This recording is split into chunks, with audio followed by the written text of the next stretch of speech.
بسم الله الرحمن الرحيم ونضع الموازين القسط ليوم القيامة فلا تظلم نفس شيئا وإن كان مثقال حبة من خردل أتينا بها وكفى بنا حاسبين سبحانك لا علم لنا إلا ما علمتنا إنك أنت العليم الحكيم رب اشرح لي صدري ويسر لي أمري واحلل عقدة من لساني يفقهوا قولي رب زدني علما۔ ہر قسم کی حمد و ثنا، تعریف و ستائش، بڑائی اور بزرگی، عظمتوں کی بڑائی صرف اللہ رب العالمین کے لیے لائق اور زیبا ہے۔ درود و سلام ہو ہم سب کے آخری نبی جناب محمد الرسول اللہ صلی اللہ علیہ وسلم پر۔ محترم حضرات، آج خطبہ جمعہ میں میرا موضوع ہے قیامت کے دن انصاف کا ترازو۔ قیامت کے دن اللہ تعالیٰ انصاف کا ترازو قائم کرے گا، اور اس دن جب انصاف کا ترازو قائم ہوگا تو کسی پر ظلم نہیں ہوگا، کسی کا حق نہیں مارا جائے گا، ہر ایک کو برابر اس کا حق دیا جائے گا۔ دنیا میں ہمارا حق ملے یا نہ ملے، ہمارے اوپر ظلم ہو جائے، لیکن ہم اس بات کو نہ بھولیں کہ آخرت میں برابر ہمارے ساتھ انصاف ہوگا۔ ہم اللہ کی ذات پر یقین رکھیں، بھروسہ رکھیں۔ ایک مسلمان کو، ایک مومن کو 6 باتوں پر ایمان لانا ضروری ہے۔ ایمان کے وہ 6 ارکان ہیں، ان میں سے ایک رکن ایمان بالیوم الآخر، آخرت کے دن پر ایمان لانا ہے۔ آخرت کے دن پر ایمان موت سے لے کر کے جنت اور جہنم تک جتنے بھی مراحل ہیں سب پر ایمان رکھنا ہے۔ موت برحق ہے، ایک دن ہم کو مرنا ہے۔ مرنے کے بعد معاملہ ختم نہیں ہوگا، بلکہ ایک وقت آئے گا قیامت قائم ہوگی، ہم کو ہماری خبروں سے اٹھایا جائے گا زندہ کر کے۔ حشر کے میدان میں سارے لوگ جمع ہوں گے، حساب و کتاب ہوگا، اللہ کے سامنے ہمیں اکیلے کھڑے کر کے ہماری زندگی کا حساب پیش کرنا، اور ہماری زندگی کے اعمال جو بھی ہم عمل کیے ہیں اس کو ترازو میں وزن کیا جائے گا، پل صراط کے اوپر سے ہم کو گزارا جائے گا، نام اعمال تقسیم ہوں گے، جنت اور جہنم برحق، قبر کی زندگی برحق۔ ان سب باتوں پر ہمیں ایمان لانا ضروری ہے۔ یہ ایمان بالیوم الآخر، آخرت پر ایمان ہے۔ اور آخرت پر ایمان عقیدہ، یہ ایک انقلابی عقیدہ ہے۔ جس کا آخرت کے دن پر جتنا مضبوط ایمان ہوگا اس کی زندگی گزارنے کا طریقہ الگ ہوگا۔ کافر لوگ جو آخرت کے دن پر ایمان نہیں رکھتے تھے اور دنیا کی زندگی ہی کو سب کچھ سمجھتے تھے، ان ہی الا حیاتنا الدنیا نموت و نحیا، اسی لیے وہ اس دنیا میں منمانی زندگی گزارتے تھے، اللہ کی زمین پر سرکشی کرتے تھے، بغاوت کرتے تھے، لوگوں پر ظلم کرتے تھے، لوگوں کا حق مارتے تھے۔ لیکن ایک مسلمان، ایک مومن آخرت کے دن پر ایمان رکھتا ہے، تو جتنا زیادہ آخرت پر ہمارا پختہ ایمان اور یقین ہوگا ہم اتنا اللہ سے ڈریں گے، اللہ کی نافرمانی سے بچیں گے، گناہوں سے ہمارا دامن بچائیں گے۔ میرے بزرگوں، دوستو، اسی لیے حدیثوں میں نبی صلی اللہ علیہ وسلم آخرت کا حوالہ دے کر کے ہمیں عمل پر ابھارتے ہیں من کان یؤمن باللہ والیوم الآخر فلیقل خیرا او لیصمت. اس طرح کے اس الفاظ کے ساتھ کئی حدیثیں نبی صلی اللہ علیہ وسلم کہتے ہیں کہ جو اللہ پر آخرت کے دن پر ایمان رکھتا ہو اس کو چاہیے کہ وہ یہ کام کرے. فمن کان یرجو لقاء ربہ فلیعمل عملا صالحا ولا یشرک بعبادۃ ربہ احدا. میرے بزرگوں دوستو، آخرت میں 3 مراحل بڑے سخت مراحل ہیں جہاں ہم میں سے ہر شخص کو گزارا جائے گا. ابو داؤد کی ایک حدیث ہے، شیخ البانی رحمۃ اللہ علیہ نے اس حدیث کو ضعیف قرار دیا ہے، لیکن اس حدیث کا جو معنی اور مفہوم ہے دوسری حدیثوں سے ثابت ہے. ایک مرتبہ عائشہ رضی اللہ تعالیٰ عنہا نبی صلی اللہ علیہ وسلم کے پاس بیٹھی تھی، اچانک رونا شروع کر دیا. عائشہ رضی اللہ تعالیٰ عنہ، نبی صلی اللہ علیہ وسلم نے پوچھا عائشہ ما یبکی، کیا بات ہے، تم کیوں رو رہی ہو، کون سی چیز تمہیں رلا رہی؟ اس وقت عائشہ رضی اللہ تعالیٰ عنہ نے کہا ذکرت النار فبکیت، میں نے جہنم کی آگ کو یاد کیا، جہنم کو یاد کر کے میں رو رہی ہوں. میرے بزرگوں اور دوستوں، ہم بھی اپنی زندگی میں روتے ہیں، لیکن کس وجہ سے روتے ہیں؟ کبھی بیماری کی وجہ سے روتے ہیں، تو کبھی کچھ لاس ہو گیا، نقصان ہو گیا، اس وجہ سے روتے ہیں، کبھی کسی وجہ سے روتے ہیں. لیکن ہم میں سے ہر شخص غور کرے کہ میں اپنی زندگی میں آخری مرتبہ اللہ کے ڈر سے کب رویا ہوں، آخرت کی فکر کر کے، جہنم کو یاد کر کے میرے آنکھوں سے کب آنسو گرے. حقیقت تو یہ ہے کہ ہمارے دل اتنے سخت ہو چکے ہیں کہ کبھی ہمارے آنکھوں سے آنسو جاری نہیں ہوتے.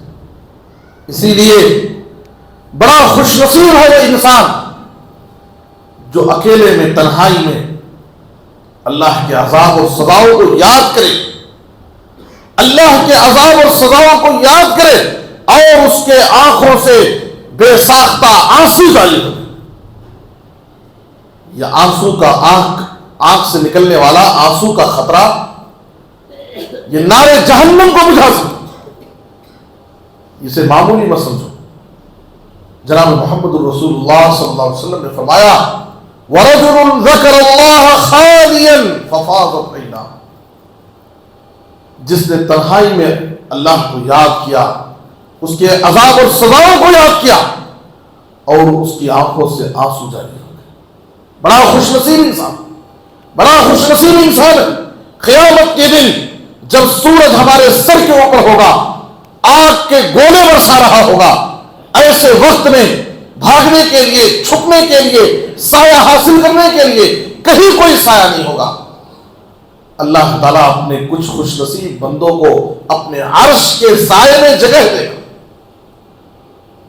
ان خوش نصیبوں میں وہ شخص بھی ہوگا جو اکیلے میں اللہ کو یاد کر کے اس کے عذاب اور سزاؤں کو یاد کر کے روتا تھا، آنسو بہاتا تھا. اس دل پہ خدا کی رحمت ہو جس دل کی یہ حالت ہوتی ہے، ایک بار خطا ہو جاتی ہے 100 بار ندامت ہوتی ہے. یہ احساس عمل کی چنگاری جس دل میں فروزہ ہوتی ہے، اس لب کا تبسم ہیرا ہے، اس آنکھ کا خطرہ موتی ہے. میرے بزرگوں دوستو، عائشہ رضی اللہ تعالیٰ عنہ نبی صلی اللہ علیہ وسلم کی بیوی ہیں، امہات المومنین میں سے، دنیا کے مسلمانوں کی، مومنوں کی، اہل ایمان کی ماں ہے. کتنا بڑا مقام، دنیا کی تمام عورتوں پر عائشہ رضی اللہ عنہ کو فضیلت حاصل، ایک مقام. وہ عائشہ عرش والا جن کے پاس جبریل کو بھیج کر کے اپنا سلام پہنچائے، اللہ اکبر، وہ جہنم کی آگ کو یاد کر رو رہی. کہا هل تذکرون اہلیکم یوم القیامہ، اے اللہ کے رسول، کیا قیامت کے دن آپ اپنے اہل و عیال کو، اپنی فیملی کو، اپنے بیوی بچوں کو یاد رکھیں گے یا بھول جائیں گے؟ یہ بتائیے، دنیا میں آپ ہم کو اتنا چاہتے ہیں، اپنی فیملی سے اتنی محبت کرتے ہیں، لیکن اے اللہ کے رسول، کیا آخرت میں بھی آپ ہم کو یاد رکھیں گے یا بھول گئے؟ غور سے باتوں کو سنیں، منڈی نیچے کر کے خطبہ سننا یہ خطبے کے ادب کے خلاف ہے، یہ جائز نہیں ہے، اور خطبے کے دوران سونا تو یہ اور جائز نہیں، بے ادبی۔ ہماری قوم سو سو کر کے سونے والی قوم بن گئی ہے، گھر میں بھی سو رہے ہیں، بستر میں بھی سو رہے ہیں، مسجد میں خطبے میں بھی سو رہے ہیں۔ میرے بزرگوں، دوستو، کتنے مار پڑیں گے ہم کو، کتنے مار پڑیں گے، مار پر مار پڑ رہے ہیں ہم، لیکن ہمیں یہ احساس نہیں، ہم اٹھنے کے لیے تیار نہیں، جہاں دیکھیں وہاں سو رہے ہیں۔ ہماری قوم سونے والی قوم بن گئی، جہاں دیکھیں سو رہے ہیں، جبکہ مار پر مار پڑ رہی ہے، ہم کو اٹھایا جا رہا ہے مار مار کر کے، لیکن ہم اٹھنے کے لیے تیار نہیں، نہ گھر میں اٹھ رہے ہیں، نہ مسجد میں اٹھ رہے ہیں، مسجد میں بھی سو رہے ہیں، گھر میں بھی سو رہے ہیں۔ صحابہ خطبے کو کیسے سنتے تھے؟ اقبلنا الیہ بوجوہنا، جب نبی صلی اللہ علیہ وسلم منبر پر آتے، صحابہ اپنے چہرے آپ کی طرف متوجہ کرتے تھے، چہرے سے چہرہ ملا کر، سر اوپر کر کے دیکھ کر کے خطبہ سننا، منڈی نیچے کر کے سو کر کے، یہ خطبہ سننے کے ادب کے خلاف ہے، یاد رکھیے۔ نبی صلی اللہ علیہ وسلم سے جب پوچھا عائشہ رضی اللہ تعالیٰ عنہ نے، اے اللہ کے رسول، کیا آپ آخرت میں ہمیں یاد رکھیں گے یا ہم کو بھول جائیں؟ نبی صلی اللہ علیہ وسلم نے کیا فرمایا؟ بڑی اہم بات ہے، ہمیں اور آپ کو جگانے کے لیے، ہمارے دلوں میں آخرت کی فکر لانے کے لیے آپ صلی اللہ علیہ وسلم نے کیا کہا؟ اما فی ثلاثۃ مواطن فلا یذکر احد احدا، اے عائشہ، آخرت میں 3 ایسے مقامات آئیں گے جہاں کوئی کسی کو بھی یاد نہیں رکھے گا، ہر ایک کو بھول جائے گا۔ وہاں 3 ایسے مقامات آئیں گے آخرت میں جہاں ہر ایک کو اپنی فکر لگی ہوگی کہ میں یہاں کامیاب ہوں گا یا ناکام ہوں گا۔ میرے بزرگوں، دوستوں، آخرت میں 3 ایسے جگہوں سے ہمیں اور آپ کو گزرنا ہے، 3 ایسے مقام آئیں گے جہاں کوئی کسی کو نہیں یاد رکھے، ہر ایک کو اپنی فکر لگی ہوگی، اپنے بارے میں ان کو فکر ہوگی۔ وہ 3 مقامات کیا ہیں؟ عند المیزان حتی یعلم ایخف میزانہ ام یثقل، ترازو اللہ قائم کرے گا، اور ترازو میں ہماری نیکیاں، ہمارے گناہ، ہمارے پورے اعمال وزن کیے جائیں گے۔ زندگی کے جتنے بھی اعمال ہیں سب ترازو میں رکھ کر وزن کیا جائے گا۔ والوزن یومئذ الحق، اللہ فرماتا ہے قیامت کے دن تمہارے اعمال کا وزن کیا جانا یہ برحق ہے، اللہ وزن کرے گا۔ کیسے وزن کرے گا اس کی تفصیل میں نہیں جانا چاہتا، اللہ قادر ہے، وہ جیسے چاہے وزن کر سکتا ہے، ہمیں ایمان رکھنا ہے۔ میرے بزرگوں، دوستو، جب ترازو میں ہمارے اعمال وزن کیے جائیں گے، ہر ایک کو اپنی فکر لگی ہوگی کہ میرا ترازو کا پڑا وزنی ہوگا یا ہلکا، وزنی ہوگا یا ہلکا ہو۔ اگر ہمارا نیکیوں کا پڑا وزنی ہے تو سمجھیے کہ ہم کامیاب، لیکن اگر ہمارا نیکیوں کا پڑا ہلکا ہو گیا اور گناہوں کا پڑا وزنی ہو گیا تو سمجھیے کہ ہم ناکام ہیں۔ سورۃ الخاریہ میں ہم بار بار پڑھتے ہیں، فَأَمَّا مَنْ ثَقُلَتْ مَوَازِينُهُ فَهُوَ فِي عِيشَةٍ رَاضِيَةٍ وَأَمَّا مَنْ خَفَّتْ مَوَازِينُهُ فَأُمُّهُ هَاوِيَةٌ۔ قیامت کے دن جب تمہارے اعمال ترازو میں رکھ کر وزن کیے جائیں گے، فَأَمَّا مَنْ ثَقُلَتْ مَوَازِينُهُ، جس کے نیکیوں کا پڑا وزنی ہوگا، فَهُوَ فِي عِيشَةٍ رَاضِيَةٍ، تو سمجھیے کہ وہ خوش و خرم والی زندگی میں رہے گا، جنت کی نعمتوں میں رہے گا، کامیاب ہو گیا وہ۔ وَأَمَّا مَنْ خَفَّتْ مَوَازِينُهُ، لیکن جس کے ترازو کا پلڑا ہلکا پڑ جائے گا، نیکیاں کم ہے، گناہ زیادہ ہے، فَأُمُّهُ هَاوِيَةٌ، تو اے لوگوں اس کا ٹھکانہ ہاویہ ہے۔ یہ ہاویہ کیا ہے؟ وَمَا أَدْرَاكَ مَا هِيَ نَارٌ حَامِيَةٌ، وہ جہنم کی دہکتی اور بھڑکتی ہوئی آگ ہے۔ کیسی آگ؟ دنیا کی آگ کی ایک چنگاری برداشت نہیں کر سکتے، دنیا کی آگ کی ایک چنگاری برداشت نہیں کر سکتے۔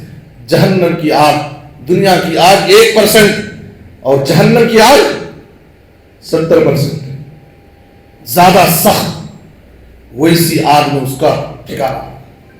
جب ترازو میں ہمارے اعمال وزن ہوں گے، ہر شخص کو اپنی فکر ہوگی کہ میرا حال کیا ہوگا، میری نیکیوں کا بڑا وزنی ہے یا ہلکا، اس لیے کہ یہ کامیابی اور ناکامی کا پیمانہ ہو۔ اس وقت کوئی کسی کو یاد نہیں رکھے گا، ہر ایک کو بھول جائے گا۔ میرے بزرگوں دوستوں، یہ پہلا مرحلہ، اللہ ہم سب کی حفاظت کرے اور ہمارے ساتھ آسانی فرمائے۔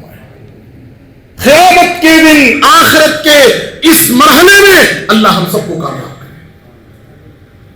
میرے بزرگوں دوستوں، دوسرا مرحلہ، جہنم کے گڑھے کے اوپر بریج، جس کو پل صراط بولتے ہیں، پل صراط۔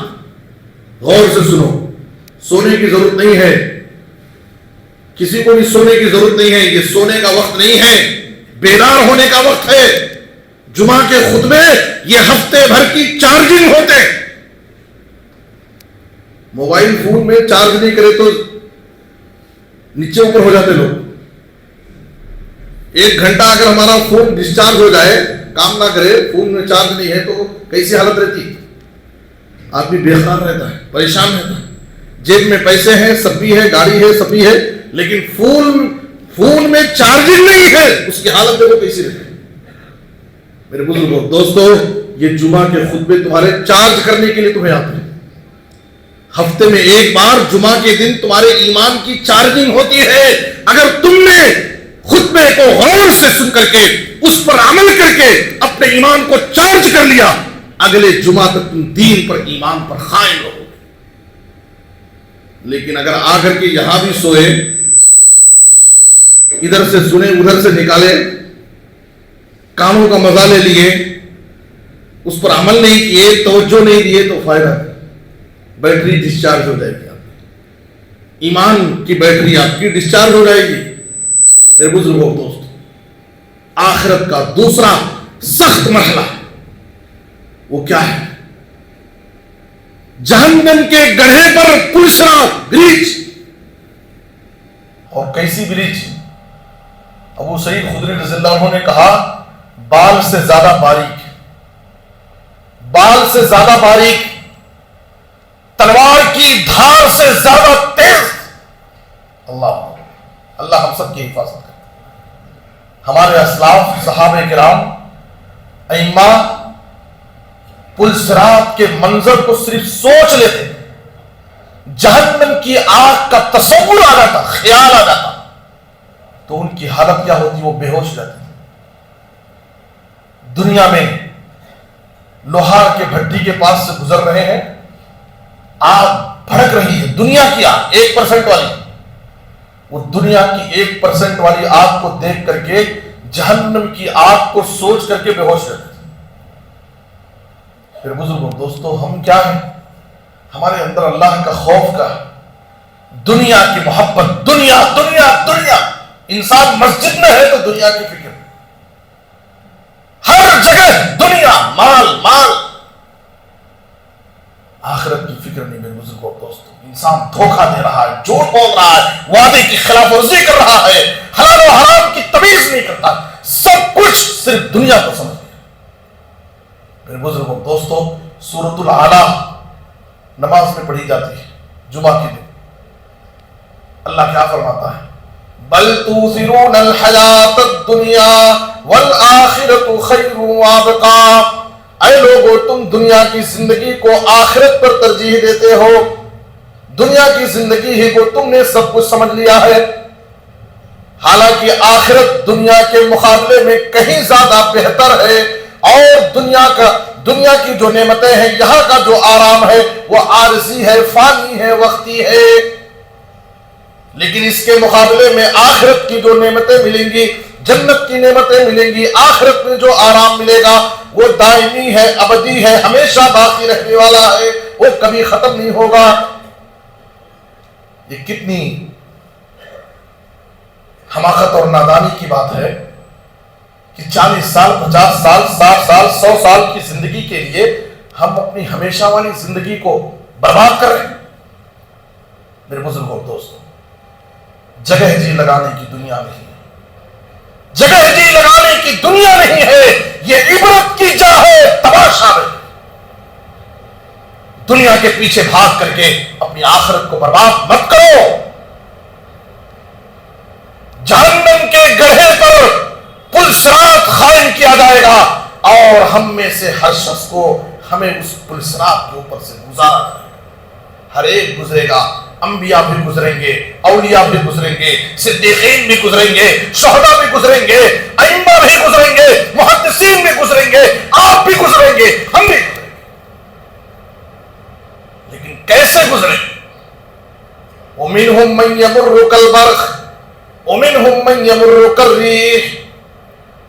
لوگ عمل کے مطابق گزریں گے، جس کا جیسا عمل ہوگا ویسے اس پرصراط کے اوپر سے وہ گزر جائے گا۔ جس کا عمل اچھا ہوگا، ایمان اور تقوی میں مضبوط ہوگا، وہ بجلی کی طرح گزر جائے گا۔ بعض لوگ سواری کی طرح بھاگ جائیں گے، بعض لوگ کسی طرح سے دوڑتے ہوئے نکل جائیں گے، لیکن اگر ہمارے پاس ایمان نہیں، صحیح عقیدہ نہیں، عمل نہیں، تقوی نہیں، تو کیسے پل صراط کے اوپر سے ہم گزرنا چاہیں گے؟ قدم رکھیں گے نیچے گڑھے کے نیچے، جہنم کے گڑھے میں جائیں گے، اور نیچے جب گریں گے جہنم کے گڑھے میں تو جہنم کا گڑھا کیسا ہے، وہ کیسی گہری جہنم، وہ جہنم کا گڑھا ایسا ہے کہ اس میں ایک پتھر گراؤ، ایک پتھر گرائے تو 70 وہ پتھر گرتا رہے گا، گرتا رہے گا، گرتا رہے گا، 70 سال کے بعد وہ پتھر اس کی گہرائی میں پہنچے۔ اللہ، کتنی گہری جہنم! پل صراط کے اوپر قدم رکھا، نیچے جہنم کے گڑھے میں گرا، گرتا رہے گا، گرتا رہے گا، 70 سال کے بعد وہ جہنم کے گڑھے کی گہرائی میں پہنچے۔ اللہ ہم سب کی حفاظت فرمائے۔ ہر دن صبح بھی شام بھی جہنم کی آگ سے پناہ مانگو، ہر دن اللہ سے جنت کا سوال کرو اور جہنم سے پناہ مانگو، ہر مسلمان کو ضروری۔ اللہم انی اسألک الجنہ واعوذ بک من النار، اللہم انی اسألک الجنہ، اے اللہ میں تجھ سے جنت کا سوال کرتا ہوں، جہنم سے پناہ مانگتا ہوں۔ یہ دعا ہر دن پڑھو، صبح بھی پڑھو، شام میں بھی پڑھو۔ اللہم اجرنی من النار، اے اللہ تو مجھے جہنم کی آگ سے بچا لے۔ شارٹ کٹ مختصر دعا میرے بزرگوں اور دوستوں، سورہ مریم 16ویں پارے میں آیت نمبر 71-72 پڑھیے، اللہ کیا فرماتا ہے؟ وَإِن مِّنكُمْ إِلَّا وَارِدُهَا كَانَ عَلَى رَبِّكَ حَتْمًا مَّقْضِيًّا ثُمَّ نُنَجِّي الَّذِينَ اتَّقَوْا وَنَذَرُ الظَّالِمِينَ فِيهَا جِثِيًّا۔ اللہ کیا فرماتا ہے؟ وَإِن مِّنكُمْ إِلَّا وَارِدُهَا، اے دنیا کے لوگوں تم میں سے ہر شخص کو پل صراط کے اوپر سے گزرنا ہے، چاہے وہ انبیاء ہو، اولیاء ہو، صدیقین ہو، وقت کا امام ہو، کوئی بھی ہو، ہر ایک کو پل صراط کے اوپر سے گزرنا ہے۔ لیکن اللہ وعدہ کر رہا ہے، کیا فرما رہا؟ ثُمَّ نُنَجِّي الَّذِينَ اتَّقَوْا، ہم جو اللہ کے متقی بندے ہیں، تقوی والے ہیں، پرہیزگار ہیں، اللہ سے ڈر کر زندگی گزارنے والے ہیں، ہم ان کو اس پر بچا لیں گے، ان کی حفاظت کر لیں گے، وہ جہنم کے گڑھے میں نہیں گرنے پائیں گے۔ ثُمَّ نُنَجِّي الَّذِينَ اتَّقَوْا وَنَذَرُ الظَّالِمِينَ فِيهَا جِثِيًّا، لیکن جو ظالم لوگ ہیں، کافر ہیں، مشرک ہیں، بدعقیدہ ہیں، ایسے لوگوں کو ہم جہنم کے گڑھے میں اوندھا کر کے گرا دیں گے۔ یہ ظالم کون لوگ ہیں؟ یہ ظالم روئے زمین کے سب سے بڑے ظالم، یہ کافر اور مشرک سب سے بڑے ظالم۔ والکافرون هم الظالمون، اللہ فرماتا ہے سب سے بڑے ظالم یہ کافر، سب سے بڑے ظالم یہ مشرک۔ ان الشرک لظلم عظیم، شرک سب سے بڑا ظلم۔ تو شرک کرنے والا مشرک کیا ہوگا؟ سب سے بڑا ظالم۔ کیوں؟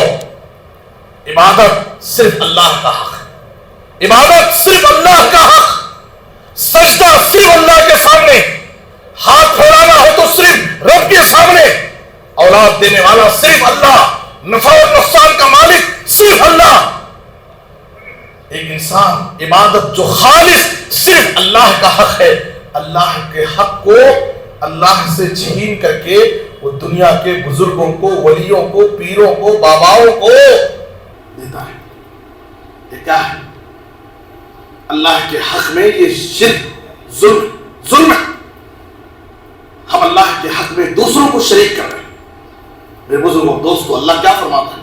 قل اللہم مالک الملک تؤتی الملک من تشاء وتنزع الملک ممن تشاء وتعز من تشاء وتذل من تشاء بیدک الخیر۔ اے اللہ، بادشاہوں کا بادشاہ تو ہے، تو جسے چاہے عہدہ دے، حکومت دے، بادشاہی دے، جس سے چاہے تو چھین لے۔ عزت دینے والا بھی تو ہے، ذلیل کرنے والا بھی تو ہی ہے، عزت اور ذلت تیرے ہاتھ میں ہے، نفع اور نقصان کا مالک تو ہی ہے، ساری بھلائی تیرے ہاتھ میں ہے۔ قل اللہم مالک الملک، ہم نماز کے بعد دعا کرتے ہیں اللہم لا مانع لما آتیت ولا معطی لما منعت ولا ينفع ذا الجد منک الجد۔ اے اللہ، جس کو تو دینا چاہے دنیا کی کوئی طاقت اسے محروم نہیں کر سکتی، سب کو نوازنے والا تو ہی ہے، غریب نواز، مشکل نواز، بندے نواز، سب کو نوازنے والا صرف اللہ کی ذات، اللہ رب العالمین جو ساتوں آسمان کے اوپر عرش پر مستوی ہے۔ میرے بزرگوں اور دوست، اس اللہ سے ہم مانگیں، سب کچھ کا مالک اللہ ہے۔ اللہ کے در کو چھوڑ کر غیر اللہ کے در پر بھٹکنے والے، یاد رکھو یہ اللہ کی عبادت میں، اللہ کے حق میں سب سے بڑا ظلم ہے۔ اور اللہ کیا فرما رہا ہے؟ وَنَذَرُ الظَّالِمِينَ فِيهَا جِثِيًّا ثُمَّ نُنَجِّي الَّذِينَ اتَّقَوْا وَنَذَرُ الظَّالِمِينَ فِيهَا جِثِيًّا۔ جو اللہ کے مومن متقی بندے ہیں، ہم پلسرات کے اوپر ان کو ہم بچا لیں گے، ان کی حفاظت کریں گے، وہ صحیح سالم اس پلسرات کے اوپر سے گزر جائیں گے۔ لیکن جو ظالم ہے، کافر ہے، مشرک ہے، منافق ہے، بے دین ہے، نافرمان ہے، ایسے لوگوں کو ہم اوندھا کر کے جہنم کے گڑھے میں ڈال دیں گے۔ اللہ ہم سب کی حفاظت فرمائے۔ میرے بزرگوں دوستوں، یہ آخرت کا دوسرا سب سے سخت مرحلہ۔ یہاں پر آخرت میں کامیابی کے لیے ہمیں ایمان اور صحیح عقیدہ اور عمل صالح چاہیے۔ ایمان، صحیح عقیدہ، یہ ڈھلا عقیدہ نہیں۔ مسجد میں آئے تو یہاں بھی جھک رہے ہیں، مسجد کے باہر گئے تو کہاں بھی جھک رہے ہیں، یہاں بھی جھکو وہاں بھی جھکو، یہاں بھی ہاتھ پھیلاؤ وہاں بھی ہاتھ پھیلاؤ۔ یہ مسلمان اور مومن کا عقیدہ نہیں ہو سکتا۔ یاد رکھو، مسلمان کا عقیدہ یہ ہے دنیا کی کوئی بھی طاقت یہ سر جھکے گا تو صرف رب کے سامنے، ہاتھ پھیلائیں گے تو صرف رب کے سامنے۔ میرے بزرگوں دوستو، اذا سألت فاسأل اللہ واذا استعنت فاستعن باللہ۔ نماز میں اللہ کے سامنے کھڑے ہو کر کے ہم سورہ فاتحہ میں اللہ سے کیا وعدہ کرتے ہیں؟ ایاک نعبد و ایاک نستعین۔ ہم کتنا بڑا وعدہ اللہ سے کرتے ہیں، اور نماز کے باہر، مسجد سے باہر گئے تو اللہ سے کیے ہوئے وعدے کو ہم بھول جاتے ہیں۔ اے اللہ، ہم صرف تیری ہی عبادت کرتے ہیں اور صرف تجھی سے مدد مانگتے ہیں، تیری ہی عبادت کرتے ہیں اور تجھی سے مدد مانگتے ہیں۔ یہ ہی اور بھی میں بڑا فرق یاد رکھو۔ ہی کا مطلب یہ پکا مومن ہے، توحید والا ہے، اور بھی کا مطلب یہ مشرک۔ ایک عورت اپنے شوہر سے کبھی پیار سے کہے کہ میں تجھ سے ہی محبت کرتی، اس کا مطلب یہ کہ وہ پاک دامن شریف عورت ہے. لیکن اگر عورت مثال آپ کو خراب لگے گی، آپ کے لیے یہ مثال سننا خراب دکھتا ہے، لیکن جب آپ اللہ کی عبادت میں یہی کام غیر اللہ کو اللہ کے ساتھ شریک کرتے ہیں تو اللہ تعالیٰ کے حق میں کتنی بڑی بے ادبی ہے میرے بزرگوں. ایک عورت اپنے شوہر سے کہے میں تجھ سے ہی محبت کرتی ہوں، اس کا مطلب یہ ہے کہ وہ شریف ہے، پاک دامن عورت ہے. لیکن وہی عورت اگر کہہ دے میں تجھ سے بھی محبت کرتی ہوں، کیا ہم سننا پسند کریں؟ اس کو اپنے گھر میں اپنی زوجیت میں نکاح میں رکھنا پسند ہے؟ آدمی کی غیرت بھڑک جاتی. کیسی عورت مجھ سے بھی محبت کرتی ہے، کسی دوسرے سے بھی اس کا چکر چل رہا ہے. اس کو اپنے ساتھ رکھنا، اس کو دیکھنا، اس کو اپنے قریب بٹھانا، اس سے بات کرنا بھی پسند نہیں کرتا. ہم اللہ سے کہتے ہیں ایاک نعبد و ایاک نستعین، ہم تیری ہی عبادت کرتے ہیں، تجھی سے مدد مانگتے ہیں. مسجد میں بھی، مسجد کے باہر بھی، گاؤں میں بھی، گاؤں کے باہر بھی ہمارا سجدہ، ہماری پیشانی صرف تیرے سامنے ہی جھکی. اے اللہ تو ہی سب کچھ کا مالک ہے. لیکن آدمی اللہ کے سامنے وعدہ کر کے باہر جا کر کے غیر اللہ کے دربار میں جھک رہا ہے، غیر اللہ کے سامنے ہاتھ پھیلا رہا ہے، تو یہ سب سے بڑا ظلم ہے، شرک ہے. میرے بزرگوں دوستوں، سمجھنے کی کوشش کرو. زندگی کی نیکیاں برباد مت کرو، زندگی کی نیکیاں برباد مت کرو. میں اپنی بات مختصر کر رہا ہوں. آخرت کا دوسرا مرحلہ. پہلا مرحلہ جب ہماری نیکیاں ترازو میں وزن کی جائیں گی، ہماری نیکیاں، ہمارے اعمال ترازو میں رکھ کر وزن کیے جائیں گے. یہ پہلا مرحلہ. ہر شخص کو فکر ہوگی کہ میری نیکیوں کا پڑا وزنی ہے یا ہلکا ہے. دوسرا مرحلہ پل صراط کے اوپر سے ہم کو گزرنا پڑے گا. ہر شخص کو اس وقت اپنی فکر ہوگی کہ میں گزر پاؤں گا یا جہنم کے گڑھے میں گروں گا. اللہ ہم سب کی حفاظت فرمائے. تیسرا مرحلہ جو آخری مرحلہ، رزلٹ تقسیم ہوگا. رزلٹ تقسیم ہو رہا ہے. رزلٹ کے دن 10ویں جماعت کا ہمارے بچے ایگزام لکھتے ہیں. جس دن کے ڈیٹ میں معلوم ہے کہ آج رزلٹ آنے والا ہے، بچے کیا ہے فکر میں ناشتہ بھی نہیں کرتے. پہلے رزلٹ دیکھیں گے، بعد میں آرام سے ناشتہ کریں گے. دنیا کے 10ویں جماعت، 12ویں جماعت، فرسٹ ایئر، سیکنڈ ایئر اور SSLC کے رزلٹ کی دیکھنے کی اتنی فکر کہ ایک نوجوان، ایک اسٹوڈنٹ ناشتہ نہیں کرتا، وقت پر دوپہر کا کھانا نہیں کھاتا جب تک وہ رزلٹ نہ دیکھے. قیامت کے دن رزلٹ تقسیم ہوگا. کسی کو سیدھے ہاتھ میں دیا جائے گا، کسی کو بائیں ہاتھ میں دیا جائے گا. سیدھے ہاتھ میں ملا تو مطلب کامیاب، بائیں ہاتھ میں ملا تو ناکام، جہنم کا راستہ. سیدھے ہاتھ میں ملا تو جنت کا راستہ، جاؤ جنت میں. اللہ سورۃ الحاقہ میں اس پورے منظر کو بیان کیا ہے. اللہ فرماتا ہے فَأَمَّا مَنْ أُوتِيَ كِتَابَهُ بِيَمِينِهِ فَيَقُولُ هَاؤُمُ اقْرَءُوا كِتَابِيَهْ إِنِّي ظَنَنْتُ أَنِّي مُلَاقٍ حِسَابِيَهْ فَهُوَ فِي عِيشَةٍ رَاضِيَةٍ فِي جَنَّةٍ عَالِيَةٍ قُطُوفُهَا دَانِيَةٌ كُلُوا وَاشْرَبُوا هَنِيئًا بِمَا أَسْلَفْتُمْ فِي الْأَيَّامِ الْخَالِيَةِ.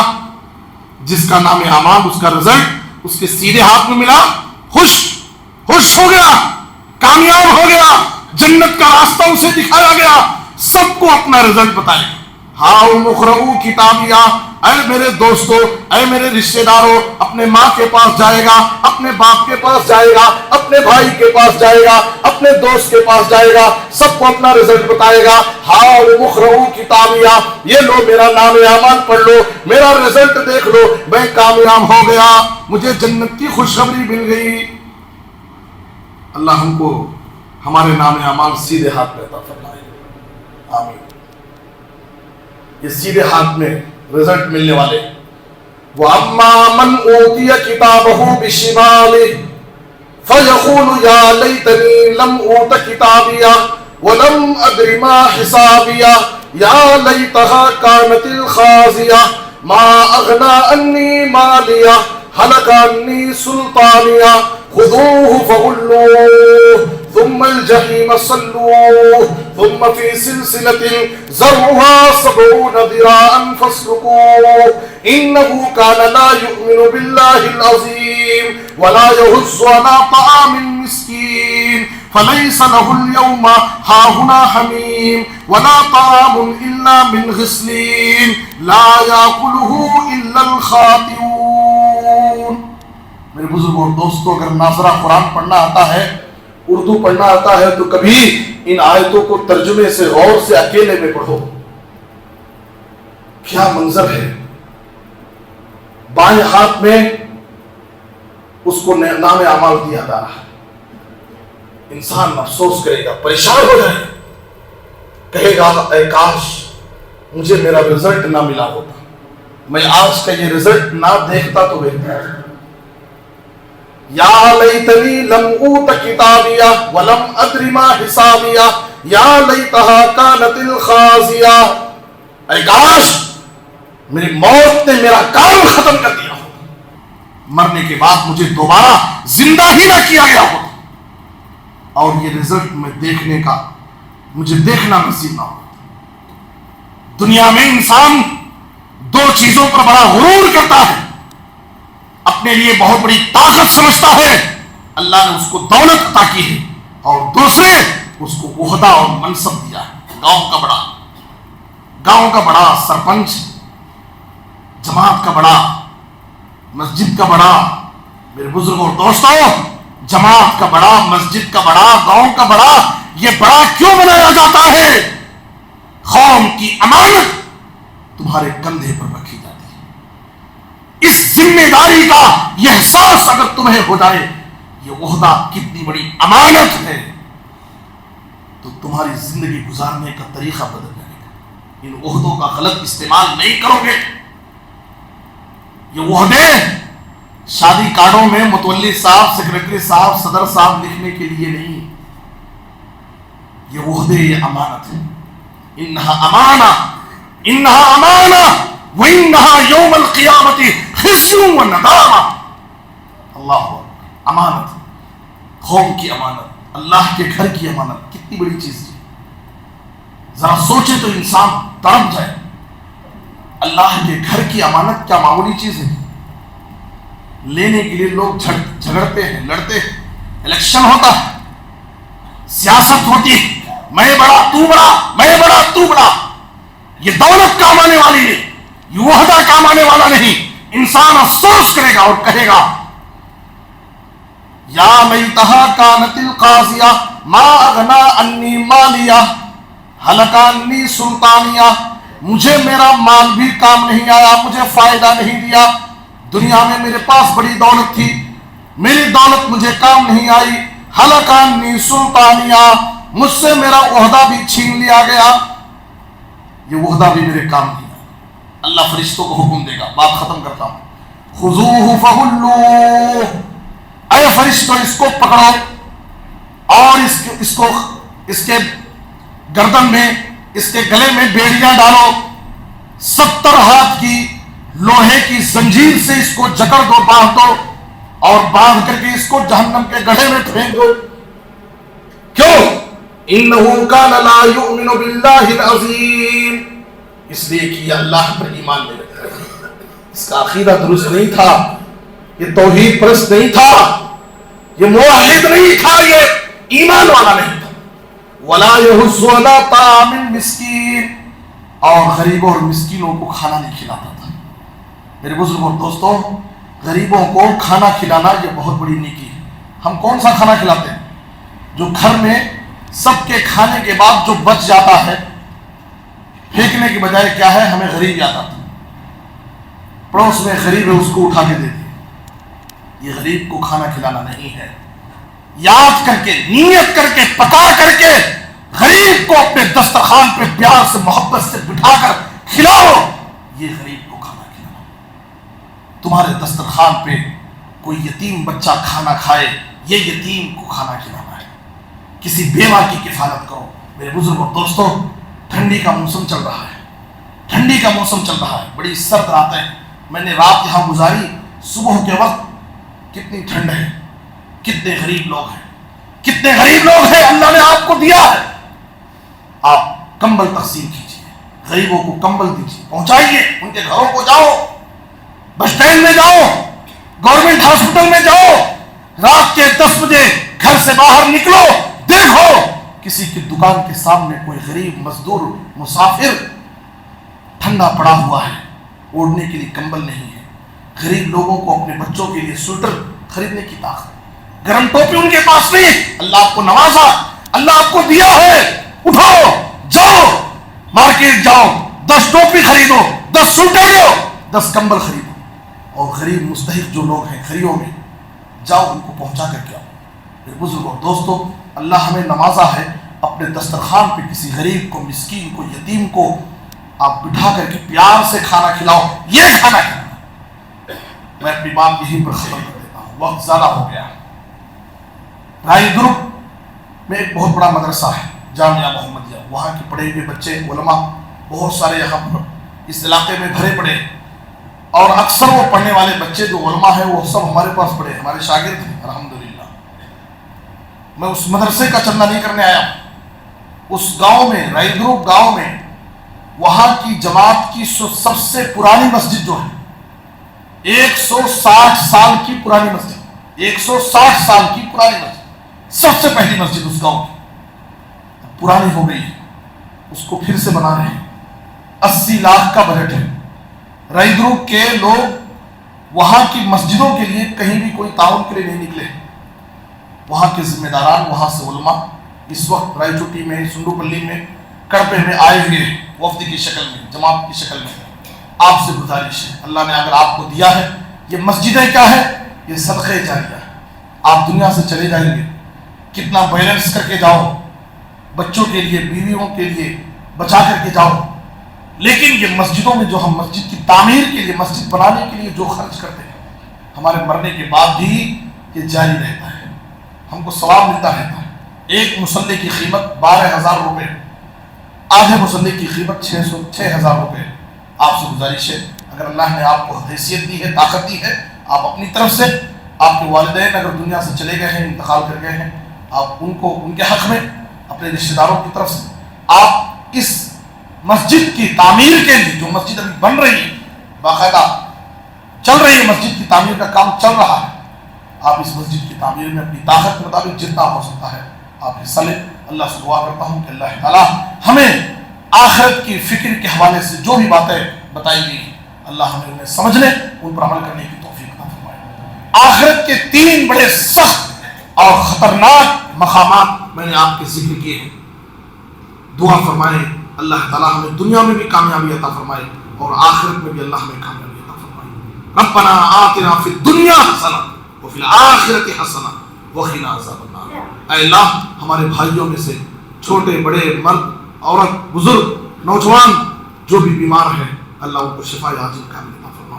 جو بھی مقروض ہیں، قرض کے بوجھ سے تلے دبے ہوئے، اے اللہ ان کے لیے خیر سے آسانیاں پیدا فرما، اے اللہ ان کے لیے راستے پیدا فرما، اے اللہ جو کاروبار سے جڑے ہیں، اے اللہ ان کے کاروبار میں برکت عطا فرما، اے اللہ ان کی تجارتوں میں برکت عطا فرما، اے اللہ ان کی روزیوں میں خیر برکت عطا فرما، اے اللہ جو بھی پریشان حال ہیں، مصیبت میں ہیں، تکلیف میں ہیں، جن کے جو بھی پریشانیاں ہیں، اے اللہ سب کے لیے آسانیاں پیدا فرما، سب کے ساتھ سب کی زندگیوں میں خوشی لا، اے اللہ سب کو دنیا اور آخرت کی کامیابی عطا فرما۔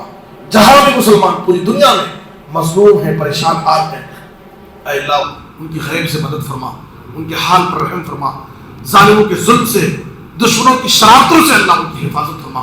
اے اللہ ہم سب کو اس دنیا کی زندگی میں جب تک زندہ صحت اور عافیت کے ساتھ زندہ رکھے، ہر بلا سے، ہر آفت سے، ہر بیماری سے اللہ ہم سب کی حفاظت فرما۔ جب ہمارا خاتمہ ہو تو کلمہ توحید پر، کلمہ لا الہ الا اللہ، کلمے کی اللہ ہم سب کو موت نصیب فرمائے، خاتمہ بالخیر نصیب فرمائے، آمین۔ تقبل یا رب العالمین، وصلی اللہ علی نبینا محمد وآلہ وصحبہ۔